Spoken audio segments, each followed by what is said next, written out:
ചരിത്രത്തിൽ രേഖപ്പെടുത്തുന്ന യുദ്ധങ്ങൾക്കും കലഹങ്ങൾക്കും കലാപങ്ങൾക്കും കാരണം ഹൃദയം നഷ്ടപ്പെട്ട വാക്കുകളാണ്.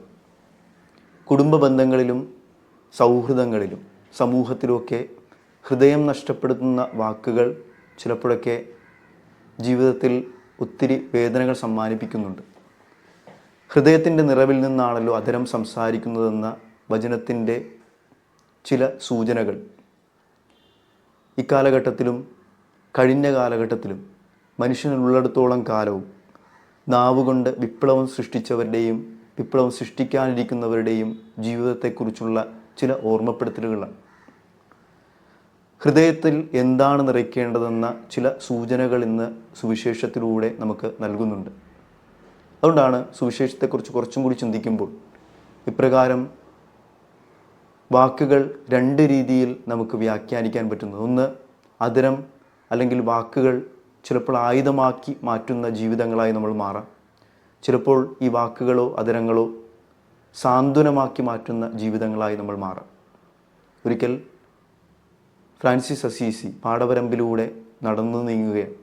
അദ്ദേഹത്തെ നോക്കിക്കൊണ്ട് ചേരിൽ നിന്ന് ഒരു കർഷകൻ ഇപ്രകാരം വിളിച്ചു പറയുകയാണ്: അല്ലയോ ഫ്രാൻസിസ്, താങ്കൾ വിശുദ്ധനാണ്.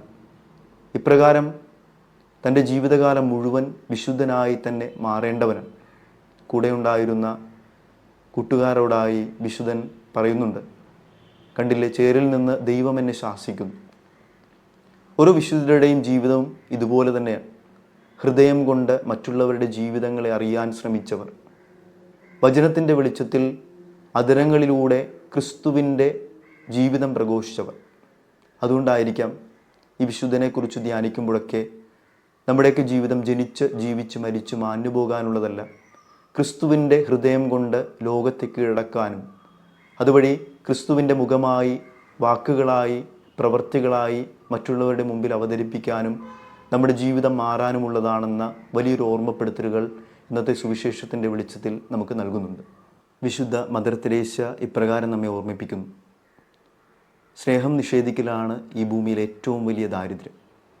സ്നേഹം നിഷേധിക്കുന്ന ഈ ലോകത്ത് വാക്കുകളിലൂടെ ഹൃദയം കീഴടക്കി ദൈവത്തിൻ്റെ പ്രിയപ്പെട്ടവരായി മാറാൻ ഇന്നത്തെ സുവിശേഷം നമ്മെ സഹായിക്കട്ടെ.